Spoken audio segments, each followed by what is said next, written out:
Happy Migraine Awareness Month 2024, everyone. We are stronger together this year, celebrating the benefits of peer support. And one of my dearest friends in the Migraine Australia community joins us today. This is Jo Lau. Hi, Jo. Hello, everyone. Thanks for having me. Always a pleasure to have you. And it's always a pleasure to talk with you because you're always so happy and bright and positive, I find. And you tend to find the silver lining in so many situations. But let's talk about you and your migraine journey. Yeah. How are you going with your migraine these days? Firstly, can I just talk about the three adorable purples on my look at them. Aren't they just so They're cute? so cute. We need I to love get them. plushies though, right? I was You're in so charge of cute. getting plushies for next year. Yeah, no one's taking that job away from me. That is mine. I've claimed it. Yeah. Migraine journey. So, when did I join Migraine Australia? No, probably not the very, very beginning. Was it like 2020 that I found you guys online? At that point, I think I was just yeah, I just really needed community. It had been a really lonely journey at that point, but Mm, because I up until then lived with migraine, but not really understood what migraine was, mhm, and was still battling between do I really have a neurological disorder, or is this just what everybody would say? It's just a headache, you're stressed. mm, Once you calm yourself down, these things might disappear. And God forbid they say for life, because I was just like, mm. I've been fighting this for life, okay? Yeah. Um, so I think earliest memory of having a migraine attack was when I was 9 years old. I Mm, was living in Hong Kong, catching school bus home, projectile vomiting off once I got off the bus. And of course it was really embarrassing. So that's kind of been imprinted in my memory. Nine mm. years, 9 years of age. I'm 42 now. Act like I'm 24, but yes, I'm 42.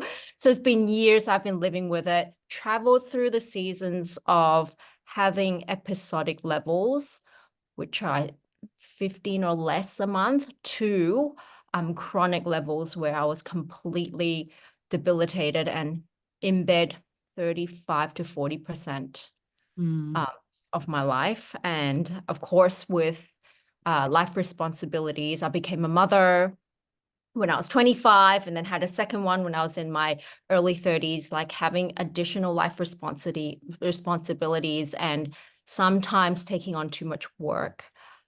Stress would aggravate it even more for me. So I know my Mm. triggers, but that's kind of where my migraine journey has been. And then finding this community in 2020 has completely changed my life. How? Um, I've embraced that I live with migraine. It is not, I made it up. It's in my head. It is something that if I don't stress, it will disappear. I have a community of people who understand me. I've learned about, treatments, and just feel less alone, really. So, Yeah. tagline for this year, Stronger Together. I've, I feel every bit of it since joining this community. And we are so glad to have you as part of our community. One of the things that I really enjoyed learning from you early on was the benefit from yoga, which you used to do quite a lot of. I know you don't do it anymore, which is very sad for lots of us, but I'm sure you still do your own practice, but you Yeah. don't do your Instagram stuff anymore. How have you found it kind of enriched your own journey to see what other people were doing? The bits that really resonated with me were people who shared the same interests, like, my obsession with well-being and, natural therapies like yoga, meditation. And then there is like, common grounds that you can find with people in similar life stages, being a mom. So like you said, Emily, who was also into yoga and well-being. Then there is Alicia. Um, what's her last name? I forget. It's I just not, called the migraine mom. I think that's what she it's is on Insta. yes, Alicia, who was so supportive, um, understanding how to juggle mum life with living with migraine and how that feels like. And then there were other people who were working in corporate. So when I went back, I told you earlier that I went back into corporate the last 2 years. People who worked in corporate who could understand how living with migraine was in the workplace and the Mhm. stigma attached to that.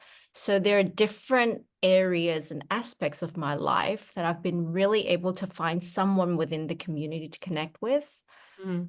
And I think that's really important. Okay. And what would be your number one tip to somebody out there living with migraine who's hearing your story and thinking it's a bit like theirs?